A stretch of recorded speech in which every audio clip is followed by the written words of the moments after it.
Welcome back everyone to Rosie Revere and the Raucous Riveters, where Rosie has been set a task to design a machine to help June, one of the old Riveters, to enter a painting competition. Here are some of her thoughts so far.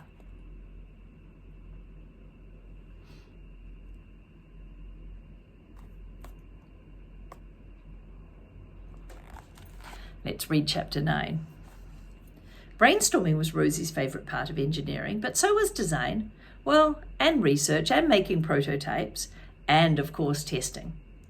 In truth, Rosie could not pick a favourite part of engineering. It was like picking a favourite cheese. How could a person pick one? And why would you want to?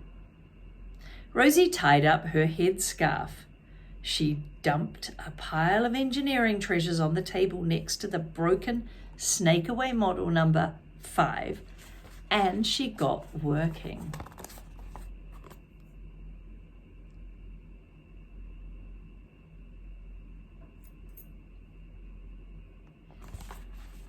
After 3 hours, she completed the first model of her new invention, the Paintapalooza number 1. It was funky, it was weird, but Rosie thought it might just work. She set her easel in the yard and put the Paintapalooza on the ground next to it. She grabbed her goggles, of course you always wear safety goggles, and called to Gizmo, who was watching from a tree branch. "Stay up there," Rosie yelled. Gizmo looped the loop and landed on her branch and chirped. "Me too," said Rosie. Rosie put on her goggles and filled the tank with red paint. Then she kicked the switch with her toe. A line of red paint snaked through the clear tube, flowed into the paintbrush. It was working. Rosie stepped up to the easel and she reached out. See the tube? She reached out and snap!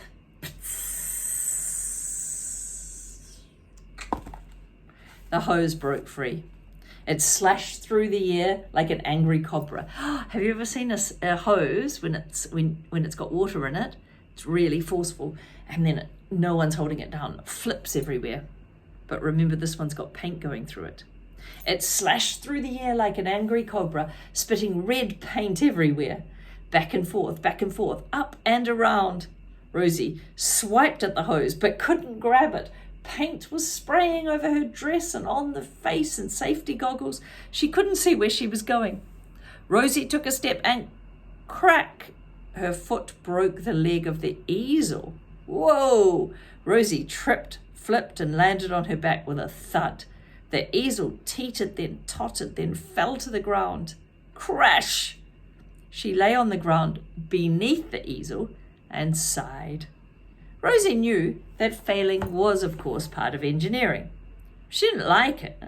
The Raucous Riveters were counting on her, and she could not let them down. Stop and think, thought Rosie underneath the easel. Rosie thought about what had gone wrong with the test. The loose tube was easy to fix. Rosie felt a little better about that, but she asked another question. This is a more important question. What went right about the test? The paint got through the tube. That was a big deal. She was on the right track there. Rosie smiled as the sun hit her painting goggles, and they glowed like stained glass windows. You know, like in churches where there's windows that colour glass?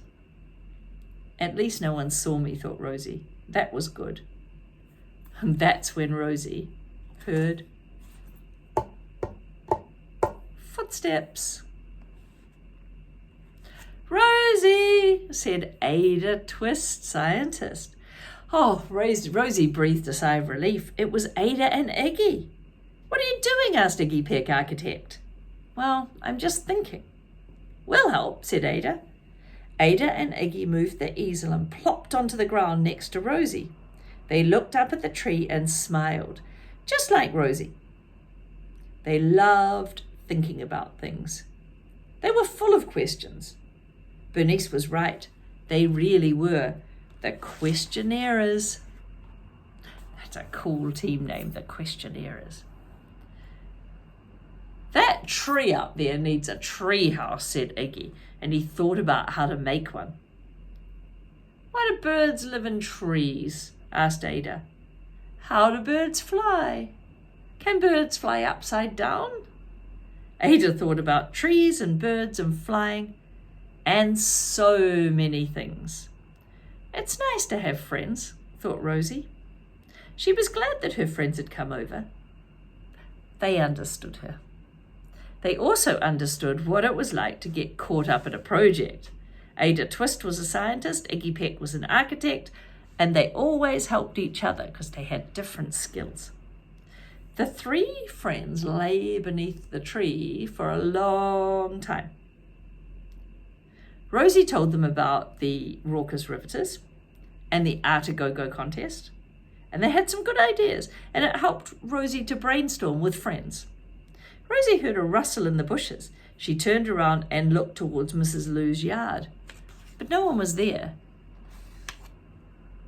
I always like a story with a bit of curiosity. I wonder what that rustle was. Okay, time to go back to the drawing board, said Rosie. Ada looked at the broken easel. Time to get a new drawing board, said Ada. The broken one would make a great chalet for Ada's cat, said Iggy, because Iggy's always designing homes and buildings. Iggy was right. Ada's cat would love a triangular-shaped Swiss house called a chalet. As Iggy and Ada carried away the easel, Gizmo flew down from the tree and rested on Rosie's shoulder. Ready for Painter-Palooza 2? asked Rosie. Gizmo chirped. We're going to need a bigger bucket and more plastic tubing. Gizmo chirped again. You're right, said Rosie. We need more tape and lots of tape.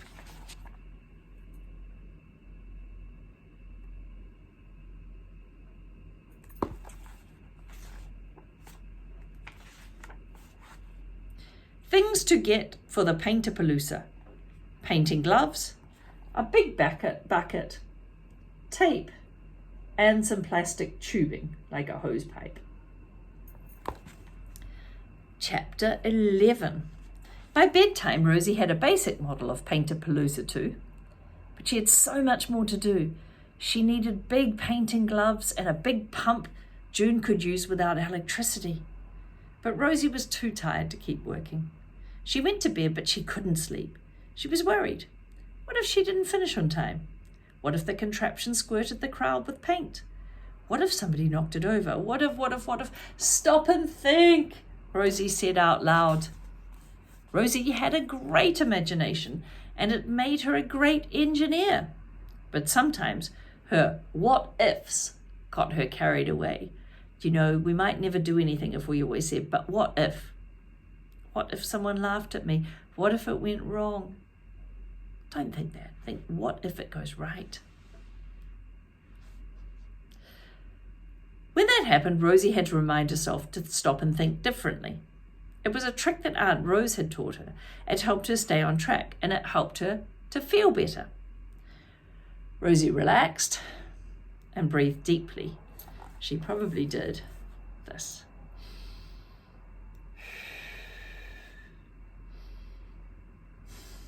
All the way through, right? The 5-finger breathing.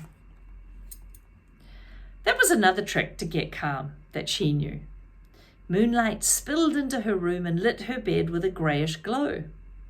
So the moon was so bright that it sort of shone into her room.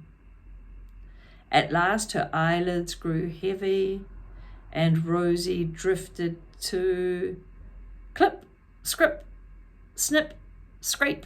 Oh, Rosie jumped out of bed and looked out the window. Hey, noises stopped her. She strained to see in the dark. You ready for the picture? Was that a figure in the shadows in Mrs. Lou's garden? Interesting. We know Mrs. Lou has to be part of this story. Rosie rubbed her eyes and looked again. She only saw the shadows. The pampas grass glowed dimly in the moonlight and swayed in the cool night breeze.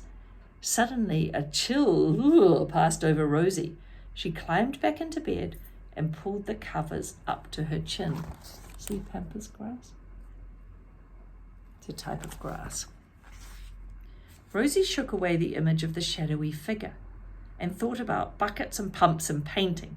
Slowly her eyelids grew heavier and heavier, and then at last Rosie Revere slept.